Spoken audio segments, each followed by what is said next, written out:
Let us see some more concepts. Let us say there is an external magnetic field. Let us say if I try to keep the coil like this,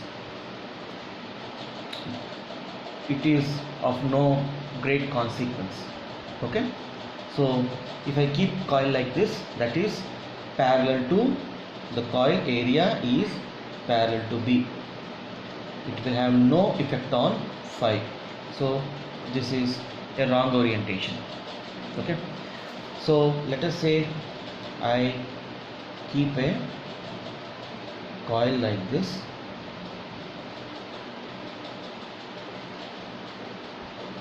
and I rotate the coil. When I rotate the coil, what will happen? After some time this coil will become like this. After some more time the coil will become like this. It rotates. So every time what is happening?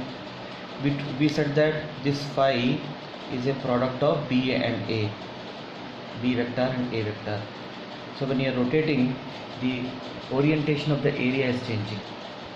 So we need to take the, if you take the, when it is perfectly perpendicular to the B, we can say that theta is equal to 0. Maximum lines will pass through it. When you tilt it, what will happen? Fewer lines will pass through it. When fewer lines will pass through it, what will happen? See, when it is BA cos 0, flux will be maximum. So let us say at some stage it became BA cos 45. So it is BA by root 2. The flux changed. So at every instant of time when you are rotating by omega, so what will be theta? Theta can be obtained by omega t. Omega is constant. When you are changing t, the theta is changing. When theta is changing, the components are changing. When components are changing, the area is changing. So flux is changing. So this will induce current in the loop. We discussed that this is the concept of generator that we will see later, but this is the concept that is primarily used in the generator. Now let us say there is a constant magnetic field. This cross means what? It is penetrating the paper towards me or into the paper. It is into the paper.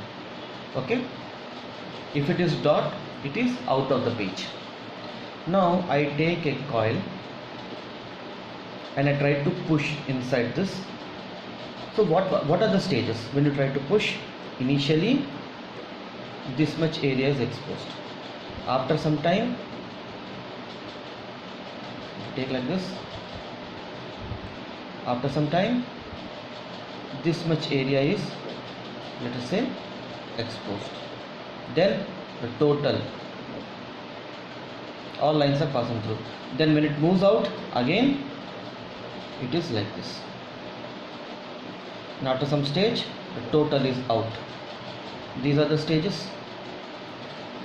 So here you see, here some area is there, here some area is there, here full area is there.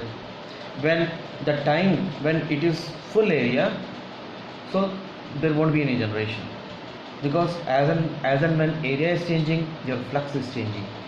So we are talking about the change in flux. So this is also one more example. Okay, so the faster you move, the faster will be the generation of induced EMF in the circuit. So remember this point.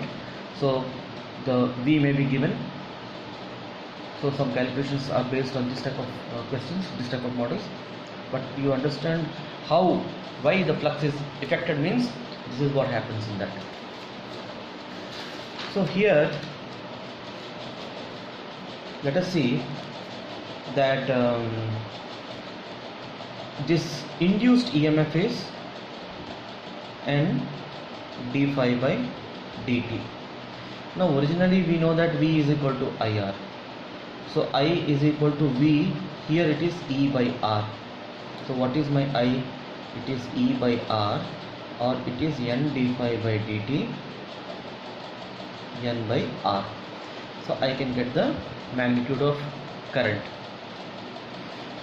But can I write it as Q dt, because basically I is equal to Q by T, or Q is equal to I dt. Sorry, this is wrong. Q is equal to I dt. If I want to know the charge, this is the differential form. So why I am writing in this way, because if you see this equation, this EMF is a function of time. So this flux, the flux contains what? Magnetic field. The magnetic also has to be function of time. Okay, so here the magnetic field also is a function of time, because magnetic flux is function of time. So B has to be function of time. So when E is function of time, the associated current also will be function of time. So with respect to time, it will be changing. It cannot be uniform. So suppose someone asks you what is the total charge, so we can integrate this. So here we have worked out I now. So I can put the value of I here. It is N by R d phi by dt. Okay, this is my I into dt. Okay, so this point you can make a note.